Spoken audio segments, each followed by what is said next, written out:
On this day of discovery, author and Cornerstone University president Joe Stowell explores a land rich in biblical history, modern Turkey, and the city of Izmir. Here lie the excavations from the ancient city of Smyrna. In the 1st century, Smyrna was a thriving port city of the Roman Empire. And in this community, a group of Jesus followers came together as a church, one of 7 churches addressed in the beginning of the book of Revelation, written by the Apostle John, once the young disciple of Jesus Christ. Revelation is a book that for many speaks of a terrible future for the world and mankind, culminating with judgment and God's wrath being poured out on the earth. But this final revelation of Jesus Christ unveils far more than a final world war and cosmic destruction. It also reveals a yet future time of restoration and peace, a time when suffering and tears will cease. The book begins by revealing the heart of the resurrected Jesus for those he's left behind, with 7 personal letters to 7 first-century churches that stood in contrast to their culture, located within the borders of what we know today as modern Turkey. The 2nd letter is to the Church of Smyrna. Journey to the 7 churches of Revelation, the letter to Smyrna, on this day of discovery.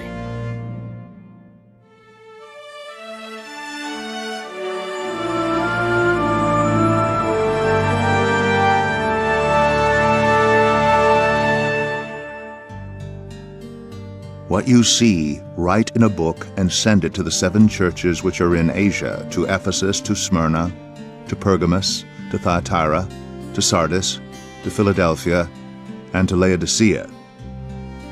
Then I turned to see the voice that spoke, and having turned, I saw 7 golden lampstands, and in the midst of the 7 lampstands, one like the Son of Man. And to the angel of the church in Smyrna write, These things says the first and the last, who was dead and came to life. I know your works, tribulation and poverty, but you are rich. I know the blasphemy of those who say they are Jews and are not, but are a synagogue of Satan. Do not fear any of those things which you are about to suffer. Indeed, the devil is about to throw some of you into prison, that you may be tested, and you will have tribulation 10 days. Be faithful until death, and I will give you the crown of life. He who has an ear, let him hear what the Spirit says to the churches. He who overcomes shall not be hurt by the second death. We're standing amongst the ruins of ancient Smyrna, which, as you can see, is tucked right into the middle of the thriving Turkish city of Izmir. But Smyrna in its day was a thriving city as well. In fact, Smyrna was known as one of the finest seaports in the world. If you were to take a straight line west from Smyrna, it was the closest seaport to Europe. In fact, you'd end up right in Athens, the gateway to the rest of Europe. So Smyrna was an important city in its day. Smyrna was known for its beauty and its architecture and its gorgeous flowers and its almost tropical climate. But Smyrna was known for something else. Its citizens took pride in its history.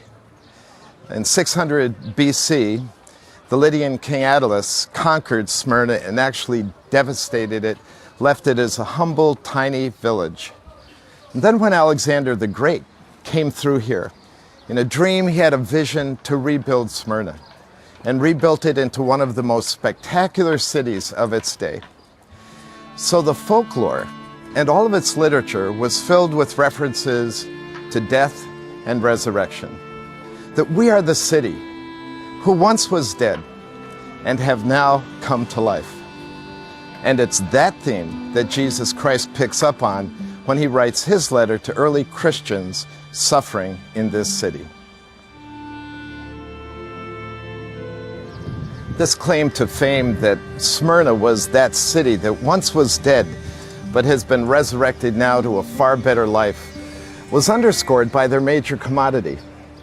Smyrna held the exclusive rights to the import and export of the valued, fragrant spice called myrrh. Actually, hence their name, Smyrna. Myrrh was not only valued for its fragrance, but it was valued for its use in burial procedures. In fact, they sold just countless amounts of myrrh to Egypt, where the embalming process was to preserve the body for its right to the afterlife, and myrrh was a very key ingredient. You know, I wonder if when the wise men came to celebrate the birth of Christ, that the frankincense and myrrh that they brought, I wonder if that came from Smyrna. And I think too of the death of Christ, where they wrapped him and anointed him with myrrh. That probably came from Smyrna as well. So no wonder Jesus camps on this theme, that early Christians who just may face death for him would be resurrected to a far better life. So it shouldn't come as a surprise that Jesus opens his letter by saying, I am the first and the last, the one who has died and risen again. And then he says to them, I know your tribulation. Interesting how all of the letters begin with that phrase, I know. In Revelation chapter 1, in John's vision, Christ is seen as walking amongst the lampstands, saying that he is present with the churches. But he's not just present, he's intensely aware of what they're dealing with. And he says, I know what tribulation you're under. The word tribulation there is the word for an ancient torture where they would take the victim and lie him on his back and then put weights on his chest, one upon another, until those weights began to crush and make it so he couldn't breathe anymore. What a vivid picture. Jesus recognizes three weights on the chest of this church. Number one, their poverty. Number two, they're slandered as a subculture by the Jews in this town.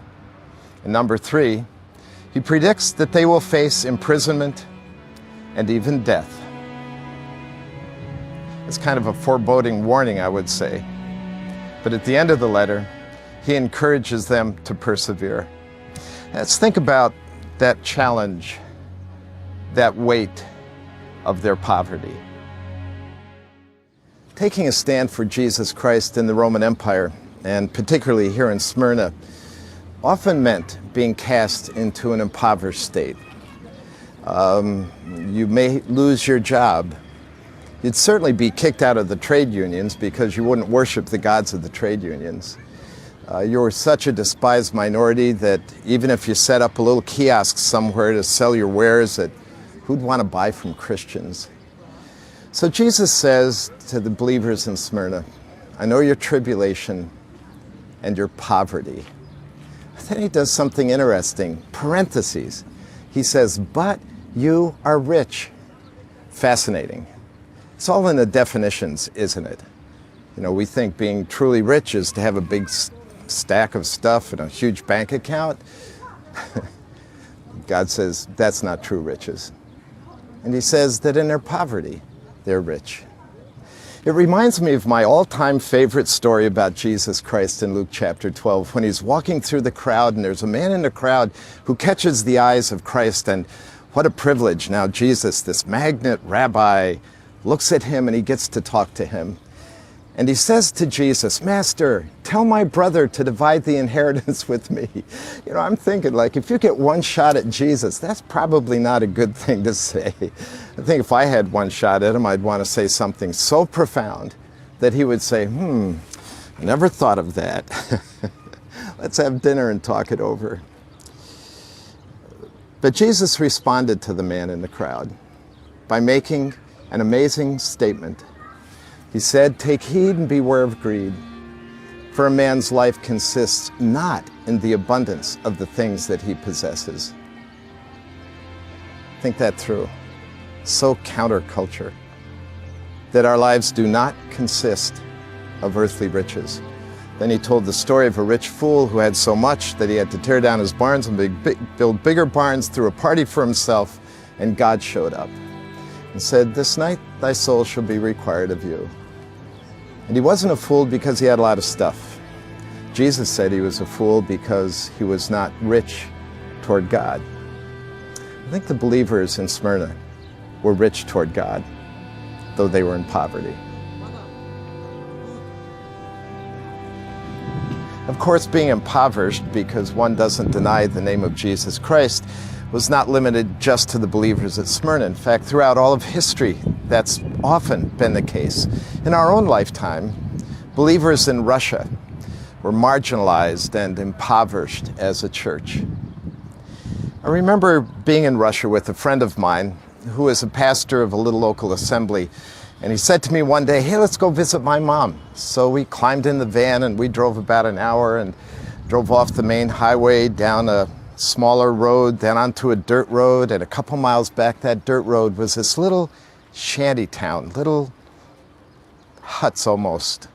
He pulled up in front of one of them, and his mom, who was a widow, came running out to see us in her babushka reddened face, smiling and rejoicing. I thought it was to see my friend Victor. But as we walked into her little house that only had 2 rooms, I walked by the garden that she had planted and noticed she had a pig in the sty over there. And I said, "Oh, your mom's got a pig?" He said, "Yep, she raises that in the summer and eats it in the winter." This woman had nothing.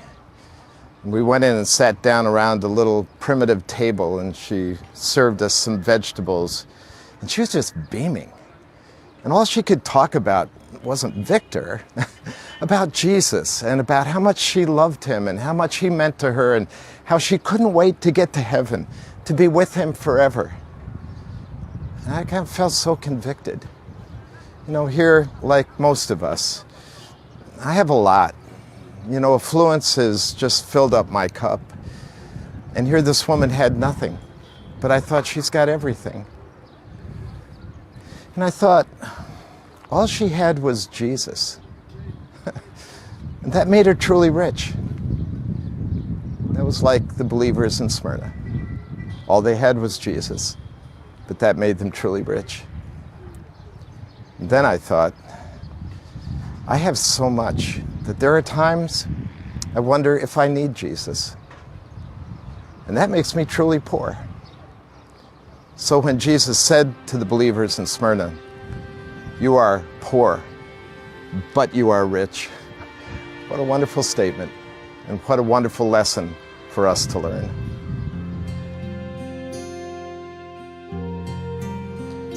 Underneath the plateau of the excavations here in the city of Smyrna are these caverns and arches and rooms, which are all a part of the ongoing excavation of this ancient city. In fact, you may hear some clanging and banging in the background as the work proceeds.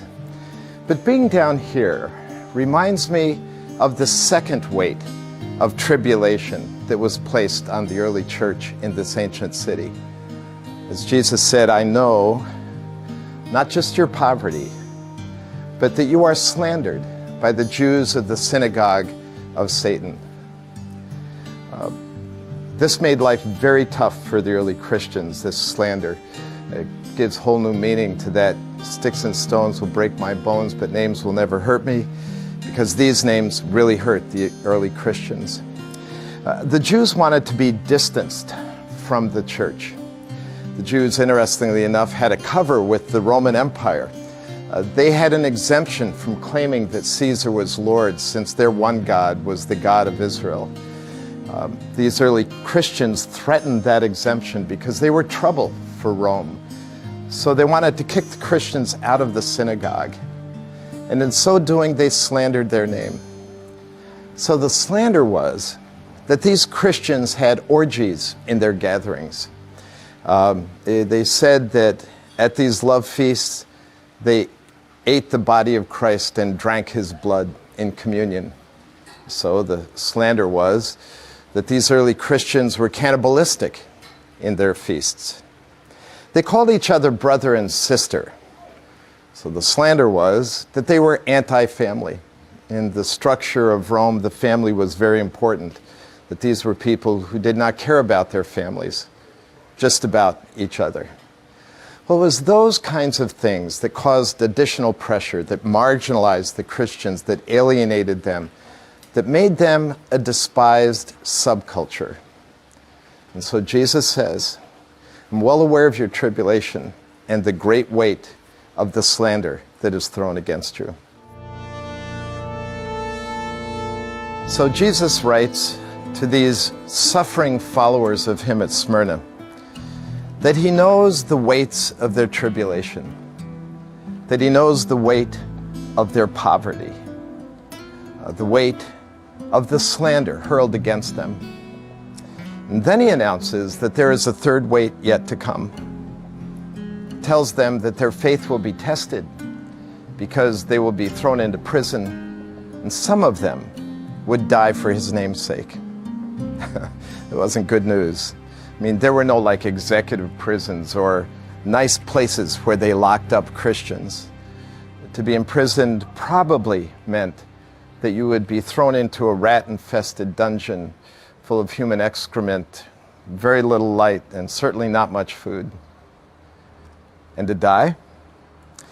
Well, you'd be thrown to the wild beasts in a public arena while the crowds cheered, or you'd be burned at the stake, or some other horrific way to die.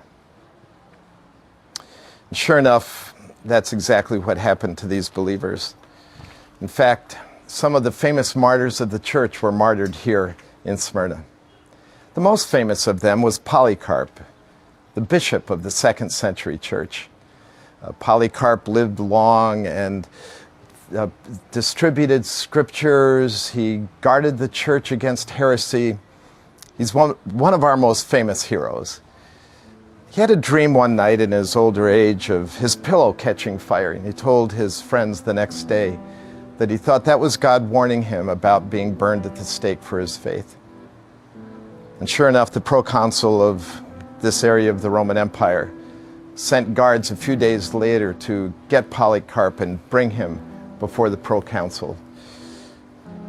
Polycarp welcomed them in, and he had his servants prepare a meal for them.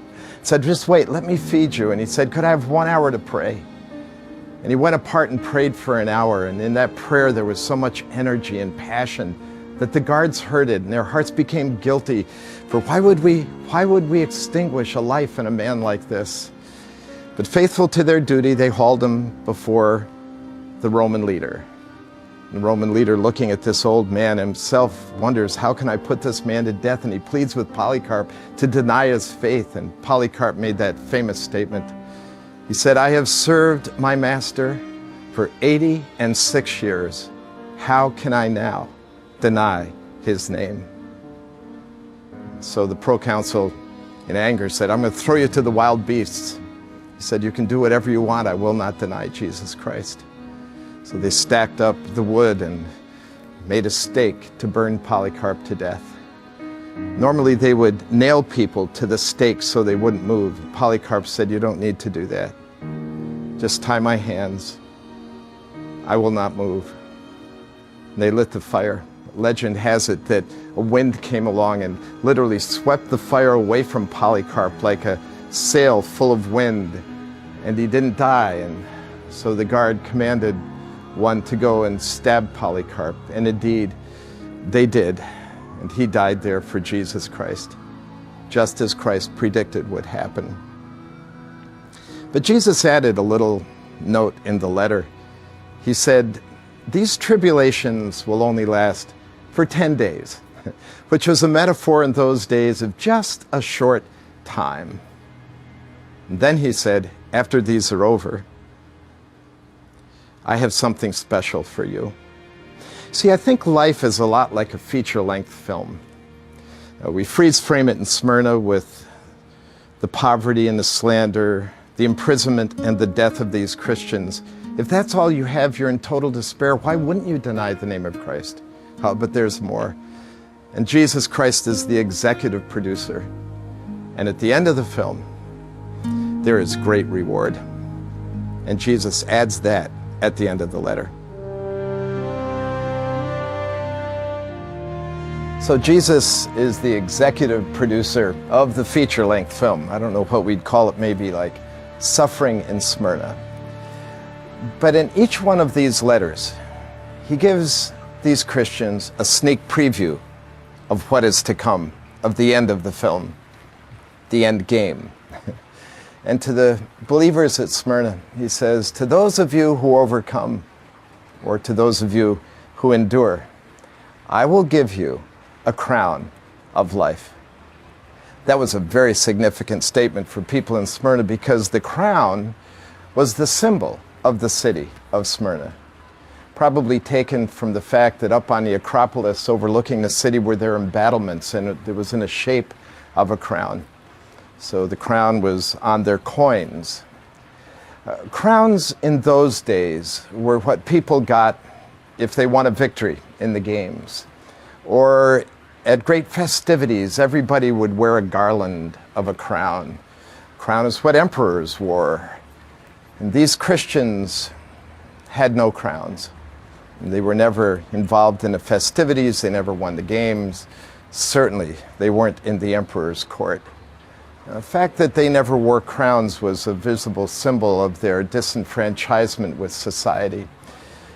But Jesus said, hang in there. And at the end, I will give you a crown of life. And they did hang in there. For them, it was not game over. For them, it was game on. Here we come. And I think they must have believed what Paul wrote, Paul himself a martyr, when he said, for me to live is Christ, and to die, oh, that will be gain. And so Jesus told them, overcome, and great is your reward in heaven. You know, I guess it would be easy to look at these letters like these were believers living in a far different world 2,000 years ago. But one thing that strikes me as I study these letters is how relevant they are to us today. Take, for instance, the church at Ephesus. They stood tall. They did not compromise in the midst of all of that pressure. And they had a great church. But the problem was they did all the church things and functioned in church world for all the wrong reasons. It wasn't because they loved Jesus Christ and that this was their opportunity to worship Christ in their work, and that the love of Christ motivated them to do this. You know, how easy it is for us to get caught up in that, like I'm a deacon, I'm an elder, I sing in a worship team, I do the drama, I welcome people, I do small groups, it's just my obligation, it's my duty, I'm a Christian, these are the kind of things that I do. Well, if you read the letter to Ephesus, Jesus is not impressed with that. In fact, he says, I'll take the power of your church away if it's just duty and habit and project, and if your work for me is not an act of worship and a response of love. So we've got to go to school on that. Maybe the reason why so many of our churches seem to be so powerless is because we're doing church for all the wrong reasons.